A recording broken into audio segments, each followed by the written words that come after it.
Pemirsa, masih bersama saya Syifa Aulia dalam Berita Kaltim hari ini. Kembali kami sampaikan 3 berita utama Kaltim hari ini. Puluhan rumah di Gang Tanjung Samarinda terbakar. Sementara penyebab seorang relawan damkar tewas masih diselidiki.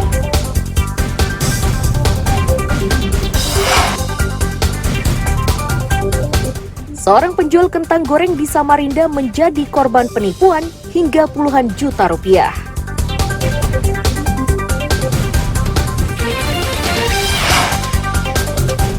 Dinas Perindustrian dan Tenaga Kerja Tarakan mengambil langkah cepat guna menyelesaikan pembahasan UMK 2023.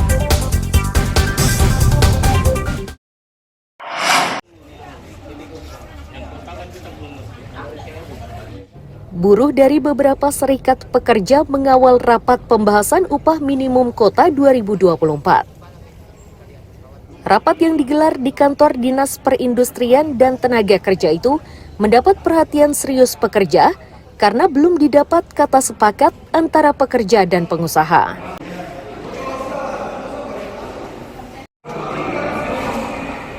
Pemerintah kota melalui Dinas Perindustrian dan Tenaga Kerja akhirnya mengambil jalan tengah.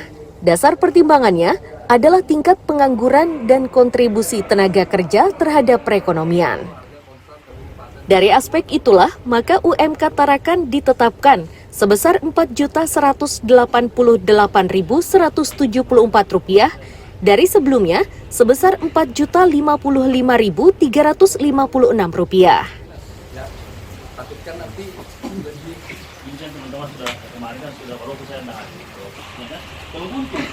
saya ini sebagai acuannya itu 0,21 itu berdasar ini. Sudah itu nilai moderatnya itu dengan mempertimbangkan berbagai hal, baik itu penyerapan tenaga kerja, tingkat pengangguran terbuka, kemudian kontribusi tenaga kerja terhadap perekonomian di Kota Tarakan dan sebagainya. Ini ditemukan nilai alfanya 0,21. Jadi ada kenaikan berapa persen, Pak? Dengan nilai alfa segitu? Dengan nilai alfa segitu, itu kenaikannya 3,28% dari UMK tahun lalu.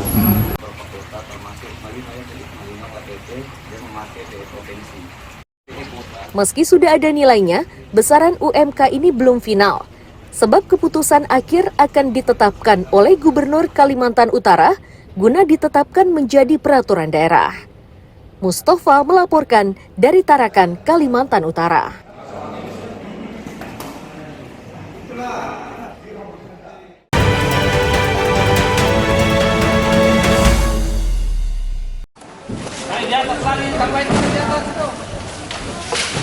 Logistik pemilu 2024 yang diterima oleh KPU Balikpapan ini langsung disimpan di gudang. Ini merupakan pasokan kedua yang diterima. Ketua KPU setempat memastikan Balikpapan menjadi daerah pertama yang telah menerima pasokan hingga kedua kali. Ketua KPU Nur Toha menyatakan logistik tahap 2 yang diterima ini berupa kotak suara dan jumlahnya mencapai 10.235 kotak suara. Untuk pengamanan, Nur Toha menempatkan 8 petugas keamanan dengan dilengkapi kamera pengawas serta polisi yang berjaga secara bergilir. Khusus petugas keamanan tersebut, Nur Toha memastikan mereka telah mendapatkan pelatihan oleh polisi.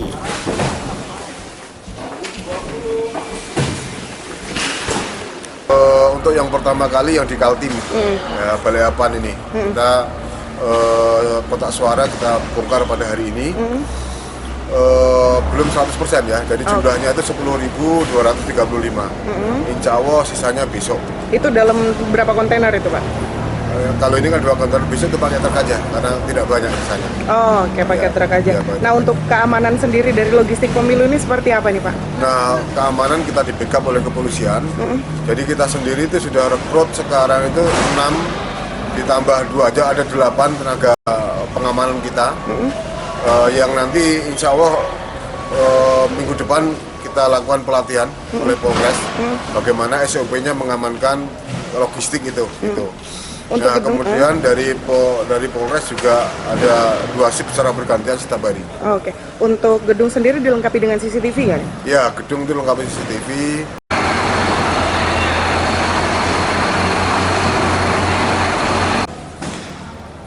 Gudang penyimpanan logistik pemilu 2024 yang dimiliki KPU Balikpapan sebanyak 2 bangunan. Mereka memastikan gudangnya minim resiko seperti padat lalu lintas dan ancaman banjir. Riani Mantini melaporkan dari Balikpapan. Kami, petani Ibu Kota Nusantara, berkomitmen dan berhimpun dalam wadah Asosiasi Petani Ibu Kota. Meyakini Deklarasi yang dibacakan perwakilan Asosiasi Petani Ibu Kota inilah yang menjadi pembuka acara Festival Petani Nusantara 2023. Kegiatan tersebut berlangsung di lapangan Gelora Remaja Samboja, Kutai Kartanegara, Sabtu siang.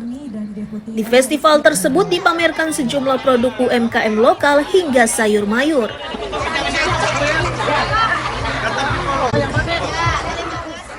Deputi Bidang Lingkungan Hidup dan Sumber Daya Alam Otorita IKN, Mirna Safitri menyatakan, pertanian akan tetap menjadi perhatian serius.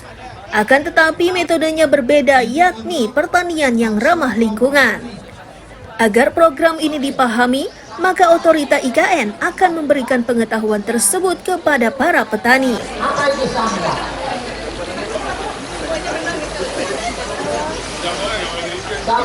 Banyak orang bertanya, kalau sudah jadi ibu kota, apakah masih akan ada kegiatan pertanian atau tidak?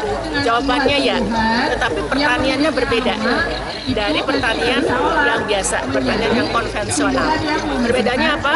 Salah satunya adalah pertaniannya yang ramah lingkungan, pertanian yang sudah mulai memperkenalkan bagaimana input untuk pertaniannya tidak merusak lingkungan, tidak mencemari lingkungan. Itu yang menjadi perbedaan. Petani kan nanti bakalan dilengkapi dengan teknologi modern, apakah akan diberikan pelatihan, Bu? Ya pasti akan diberikan pelatihan. Makanya ini sekarang sebagai pengenalan.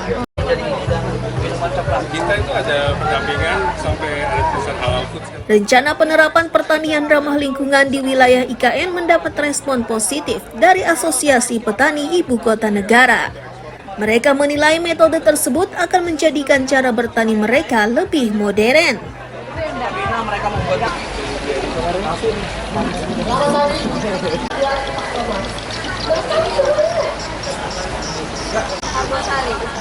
kegiatan yang memang sangat kita harapkan karena dengan adanya kegiatan ini kita petani di wilayah delenasi ibu kota ini bisa saling berkonsolidasi untuk bisa saling merekatkan, untuk bisa saling guyup rukun, dan mungkin kita bisa saling sama-sama membangun untuk pertanian di wilayah ibu kota yang lebih maju.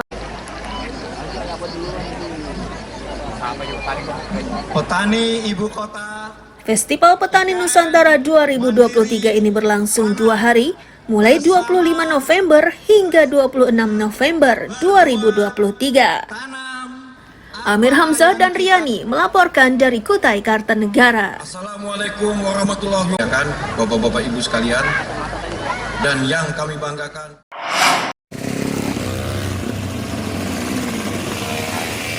Sejumlah pebalap melakukan persiapan untuk adu kecepatan dalam kejuaraan balap motor jalanan atau road race yang digelar di Kabupaten Malinau.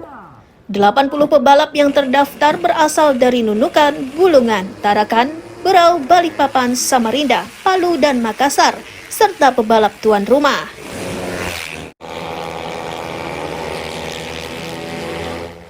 Panitia menyebut lomba yang baru pertama digelar Malinau ini dibagi menjadi 15 kelas. Sementara lintasannya adalah lintasan buatan dengan panjang 1.200 meter. Tingginya minat peserta menyebabkan lomba ini digelar hingga 2 hari.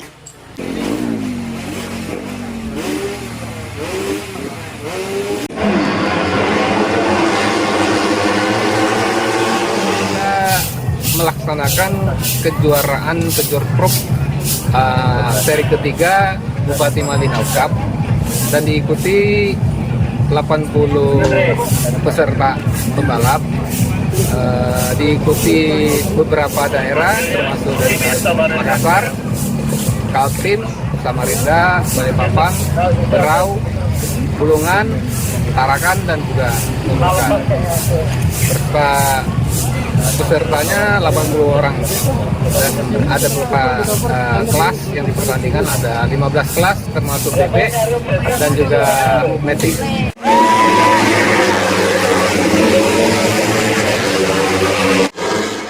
Lomba ini digelar untuk mencari bibit andal bidang balap motor. Bahkan pemerintah setempat tengah menyusun rencana membangun sirkuit permanen di kilometer 8 Tanjung Lapang. Mustafa melaporkan dari Malinau, Kalimantan Utara.